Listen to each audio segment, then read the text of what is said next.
Hello friends, എല്ലാവർക്കും നമസ്കാരം. ഇന്നത്തെ റെസിപ്പി ഒരു തോരൻ്റെ റെസിപ്പിയാണ്. ബീട്രൂട്ട് തോരനാണ് ഇന്ന് ഉണ്ടാക്കുന്നത്.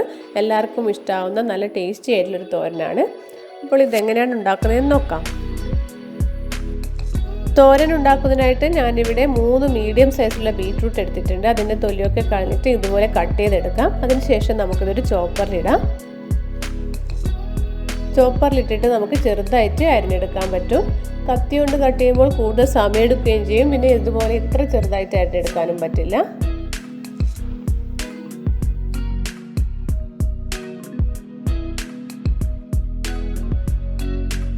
കണ്ടില്ലേ, ബീട്രൂട്ട് എല്ലാം നല്ല ചെറുതായിട്ട് അരിഞ്ഞെടുത്തിട്ടുണ്ട്. ഇനി നമുക്ക് ഇതിനുള്ള അരപ്പ് റെഡിയാക്കി വെക്കാം. ഒരു മിക്സിയുടെ ജാറിലേക്ക് 1 കപ്പ് തേങ്ങ ചേർക്കാം. പിന്നെ ഇതിലേക്ക് ചേർക്കുന്നത് ജീരകമാണ്. 1/2 ടീസ്പൂൺ ജീരകം ചേർക്കുന്നുണ്ട്. പിന്നെ ഒരു ചെറിയ കഷ്ണം ഇഞ്ചി ചേർക്കാം.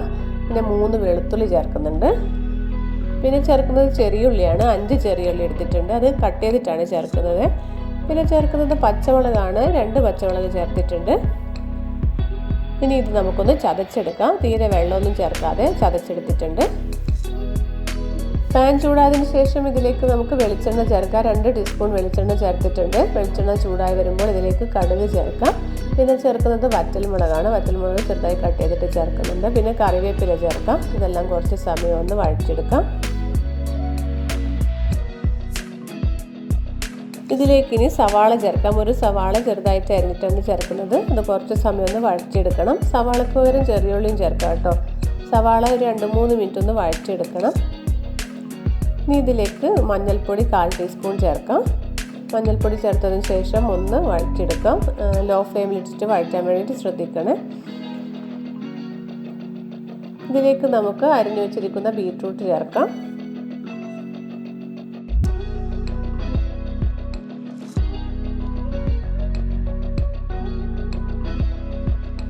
ബീട്രൂട്ട് ചേർത്തതിന് ശേഷം നന്നായിട്ട് ഇതൊന്ന് മിക്സ് ചെയ്തെടുക്കാം. 2-3 മിനിറ്റ് നന്നായിട്ട് ഇതൊന്ന് ഇളക്കിയെടുക്കണം. ഇതിലേക്ക് കുറച്ച് ഉപ്പ് ചേർക്കാം. ഉപ്പ് ചേർത്തിട്ട് നന്നായിട്ട് ഇതൊന്ന് മിക്സ് ചെയ്യാം.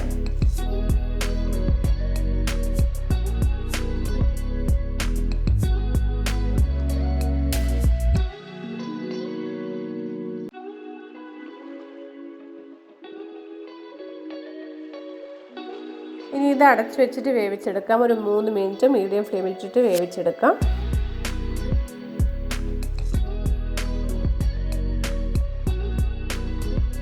3 മിനിറ്റ് കഴിയുമ്പോഴേക്കും ഈ ബീട്രൂട്ടൊക്കെ പകുതി വേവായിട്ടുണ്ട്.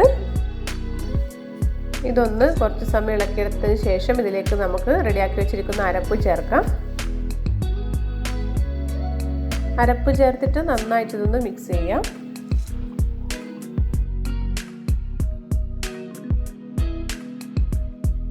അരപ്പ് ചേർത്തിട്ട് നന്നായിട്ട് മിക്സ് ചെയ്തെടുത്തിട്ടുണ്ട്. ഇനി നമുക്കിത് അടച്ചു വെച്ച് വേവിച്ചെടുക്കാം. ഒരു 2 മിനിറ്റ് അടച്ചു വെച്ച് വേവിക്കാം.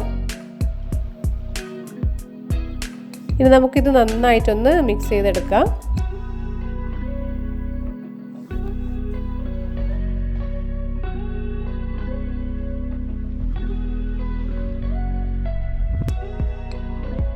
ഇതെല്ലാം 2-3 മിനിറ്റ് ഒന്ന് മിക്സ് ചെയ്തെടുത്തിട്ടുണ്ട്. ഇനി കുറച്ച് സമയം കൂടി ഇത് അടച്ചു വെച്ച് വേവിച്ചെടുക്കണം. ഒരു 2 മിനിറ്റും കൂടി ഇത് അടച്ചു വെച്ചിട്ട് വേവിച്ചെടുക്കാം.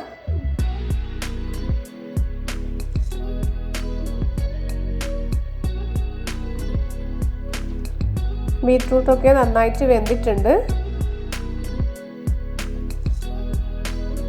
ഇനി നമുക്ക് സ്റ്റൗ ഓഫ് ചെയ്യാം. എന്നിട്ട് ഇതൊരു സെർവിങ് ബൗളിലേക്ക് മാറ്റാം.